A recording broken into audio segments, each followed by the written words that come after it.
কেন্দ্রীয় সরকারের আত্মনির্ভর ভারত গড়ার বার্তাকে সামনে রেখে এনএমএসএ প্রকল্পের অন্তর্গত তেলিয়ামুড়ার সুবিধাভোগীদের মধ্যে সোমবার ছাগল ও শূকর ছানা বিতরণ করা হয়। এদিন তেলিয়ামুড়া কৃষি তত্ত্বাবধায়কের কার্যালয়ের সামনে এক অনুষ্ঠানের মধ্য দিয়ে এই ছাগল ও শূকর ছানা বিতরণ করা হয়। উপস্থিত ছিলেন এলাকার বিধায়িকা কল্যাণী সাহারাই, মহকুমা কৃষি তত্ত্বাবধায়ক ডক্টর সুব্রত রায়, হাওয়াইবাড়ি গ্রাম পঞ্চায়েতের প্রধান সহ অন্যান্যরা। এদিন তেলিয়ামুড়া মহকুমার অন্তর্গত পূর্ব হাওয়াইবাড়ি এলাকার মোট 50 জন সুবিধাভোগীর হাতে ছাগল ও শূকর ছানা তুলে দেওয়া হয়। অনুষ্ঠানে বক্তব্য রাখতে গিয়ে বিধায়িকা কল্যাণী সাহারাই বলেন, শূকর ও ছাগল পালন বর্তমানে অত্যন্ত লাভদায়ক প্রাণী। মুরগির থেকেও ছাগল ও শূকরের মাংসের দাম অনেক বেশি। একটি শুকনো ছানা ও 6 মাসের মধ্যে বড় হয়েছে। ছাগল ও শূকরের মাংস বিক্রয় করে সুবিধাভোগীরা স্বাবলম্বী হতে পারবে।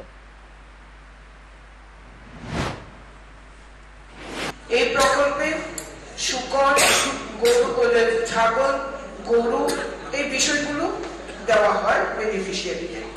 আজকে আমরা এখানে শূকর এবং ছাগল ছানা আমরা আপনাদের হাতে তুলে দেব।